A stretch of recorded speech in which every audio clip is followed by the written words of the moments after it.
Els inicis del segle XX a Europa van estar marcats per la crisi econòmica, la lluita de classes i la desafecció envers la classe política. Aquests ingredients van afavorir el naixement i la proliferació dels moviments feixistes al continent. A Espanya cal sumar-hi les aspiracions autonomistes i una llarga tradició colpista. Totes aquestes circumstàncies van afavorir que el capità general de Catalunya, Miguel Primo de Rivera, amb el suport del rei Alfons XIII i de la burgesia, s'alcés en armes el 13 de setembre de 1923. La dictadura va ser incapaç de canviar el rumb del país. El 1929 va donar pas a l'anomenada Dicta Blanda de Dámaso Berenguer. Però tots els indicis apuntaven que es produiria un canvi més important. El meu pare, que pobre home va morir l'any 30, deia: no sé per què, em sembla que entrarà a la República. I ho van endevinar.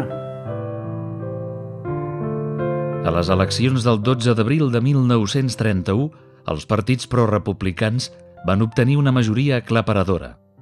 El rei va fugir i el 14 d'abril es va proclamar la Segona República. Quan va entrar a la República, allà en els col·legis, que van celebrar amb la bandera i bueno... Es van barallar. Això sí, mare de Déu, sembla estrany, eh? Un poble tan petit i dos embalats. Sí, sí. L'any 1934, a Espanya governaven les dretes amb Gil Robles al capdavant. A Catalunya, el president de la Generalitat era Lluís Companys, d'Esquerra Republicana de Catalunya. Les Corts espanyoles van derogar diverses lleis progressistes, entre elles la llei de contractes de conreus. La reacció de Lluís Companys va ser proclamar la República Catalana al balcó del Palau de la Generalitat. Aquests fets van tenir dues conseqüències: la detenció del president, dels consellers i de molta gent que els donava suport, i la supressió del govern català, fins que al febrer de 1936 les esquerres van tornar a guanyar les eleccions. Esclar, els va sortir el tret per la culata. No s'ho pensaven les dretes a perdre aquelles eleccions. I llavors ja van veure que allò hi havia tall per 4 anys. I llavors, en general, tota la part dels diners van buscar aquest en Franco i va ser quan es van tirar al carrer amb la guerra.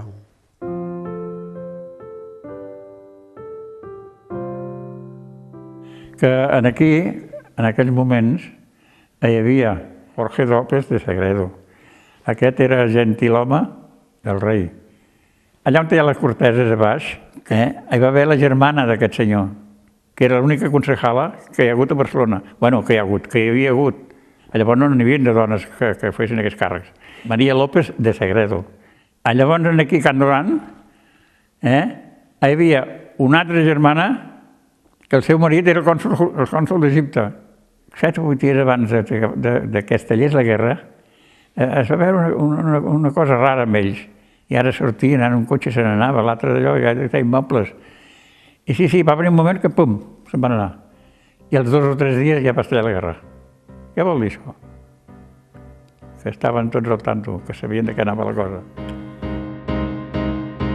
El 18 de juliol de 1936, una part de l'exèrcit espanyol, encapçalada pel general Francisco Franco, es va revoltar al Marroc. El 19 de juliol, la sublevació es va estendre a la resta de l'Estat, però no va triomfar a tot arreu. Aquest fet va provocar que Espanya quedés dividida en 2 bàndols. Al bàndol dominat pels insurrectes es va iniciar una forta repressió contra la gent d'esquerres i al bàndol republicà el govern no va poder controlar els grups anarquistes més violents que es van revoltar contra qui consideraven els seus enemics naturals, els propietaris i l'Església. L'avi el volien agafar perquè era amic del rector. Estava inscrit en unes llistes a Granollers que el havien de venir a buscar. Llavors ve l'avi un dia i diu: noia, hem de marxar perquè volen venir a cremar l'església i potser es cremen totes aquestes cases nostres d'aquí. I després, com ja li va semblar que va estar calmat, diu: tornem a casa. I com som aquí els 4 camins, veiem fum, cremaven l'església. I Vam dar volta i vam tornar a Can Pol de Brugueres uns quants dies més. A Sant Pere de Vilamajor, l'església de Sant Pere i les ermites de Sant Elies i Santa Susanna van ser cremades. I va perseguir la religió i, bàsicament, buscant matar els capellans per eliminar-ho tot. No sé si eren anarquistes o bé del PUM o bé del qui fos, un grup o altre, doncs no controlat, perquè no crec que fossin els republicans.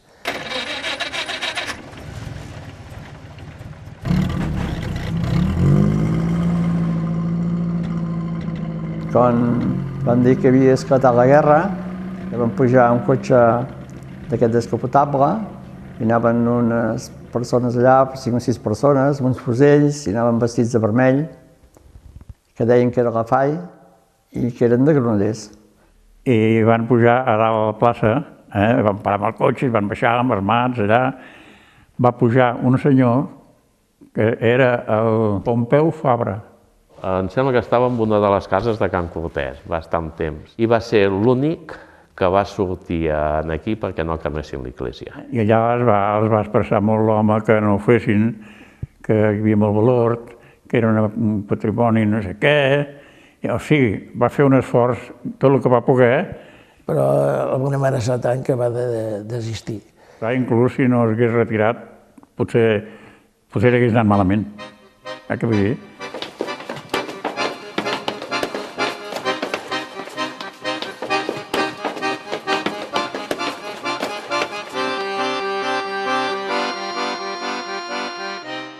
Van fer com una pila de bancs a mig, els van ruixar, els van fotre foc i se'n van anar. Que des de l'habitació nostra, que era aquí baix a la Riera, doncs veiem les llamarades i els salms que queien, se sentia barbar, que queien els salms. Salms i pim-pam, i pim-pam, i pim-pam. I van cremar tots els tresors artístics, més que no pas valor d'hort i plata, retaules, pintures, que l'església havia anat recollint de mica en mica, perquè no es van pintar tots aquí, ni per aquí es van pintar, sinó que d'altres altars, d'altres llocs. Era una església que tots els cortons de per aquí no n'hi havia cap més com aquesta, perquè hi havia molt de valor, molt de valor. Hi havia unes aranyes, hi havia 4, totes eren d'hort. Hi havia molt hort, l'església de Sant Pere. Algú se'n va aprofitar d'això, però jo no puc anomenar.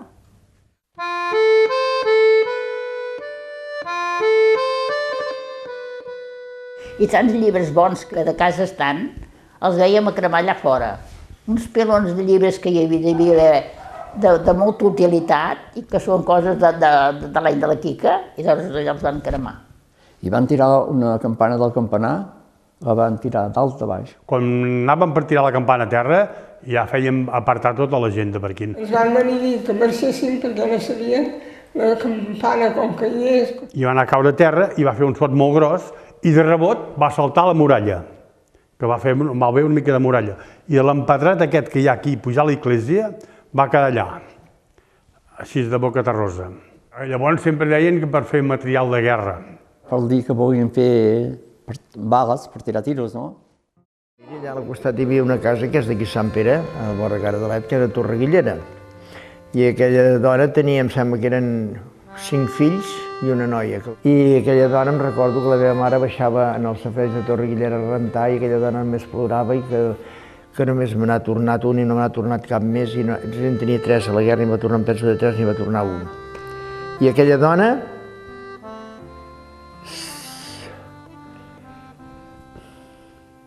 segur que va rentar més roba amb llàgrimes que amb mai cap.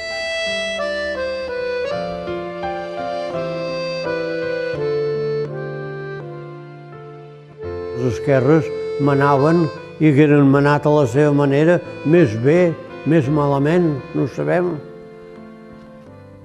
Però els de les dretes van veure que hi havia pa per dies i van dir l'única manera que d'això és muntant una revolta.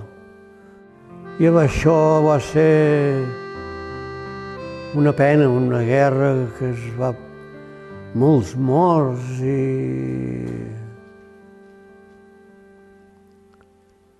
I és això, és llàstima que es podia evitar